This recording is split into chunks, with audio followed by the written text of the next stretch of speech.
We are witnessing in real time the rise and fall of Peloton. The company became a pioneer in the home workout industry during the pandemic. Sales and subscriptions grew at a rapid rate. The exercise equipment company's value jumping to $34 billion. But an end to shutdowns leading to declining demand. The company slashed 20% of its workforce. The CEO also stepped down this month. The current CEO telling the Wall Street Journal they only have about 6 months to survive as a solo company.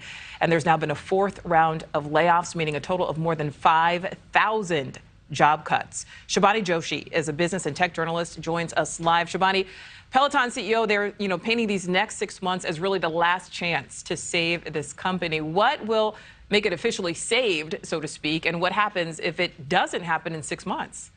Well, money, money, money, Nicole. That's what Peloton needs right now. You talked about some of those grim and dismal statistics. The company has run several consecutive quarters of negative losses. It has not been able to successfully bring in revenues. It's a simple equation. Bring in higher revenues or lower your expenses. And the company's really been focused on the expense cutting.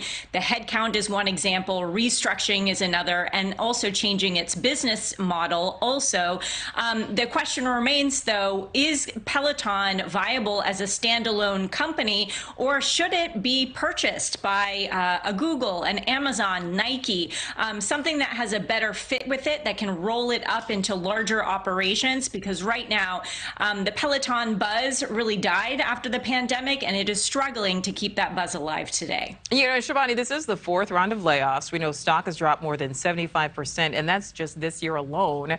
But, the CEO is saying that the restructuring is over, but really what's left at this point, and what do they really need to do to get out of the red? Not a whole lot, Nicole. I mean, that's what investors and experts that I'm speaking to are scratching their heads around. If you reduce your expenses, the only thing you can do now is increase your revenues. And this is really poor timing for Peloton. We're heading into a recessionary environment. We still have record high prices here in the state of California, for example. We have families that are struggling between, should they cut the cord on their Netflix or on their Disney Plus? So a $2,000 bike is just even in the realm of possibility. And then we have increasing notices of a workforce decreases. The people are starting, the economy's in question. There's just so many uncertainties out there. And again, what is the true demand for a $2,000 bike? Peloton believes by getting it in more places. Right now, it's a direct-to-consumer company, but getting it in places like Dick's Sporting Goods, Amazon, even allowing customers to try it out when they go on vacation at a Hilton hotel is going to increase the overall consumer base. Is it going to be able to do enough? That remains the question. All right, Shibani Joshi, as always, we appreciate your expertise. Thank you.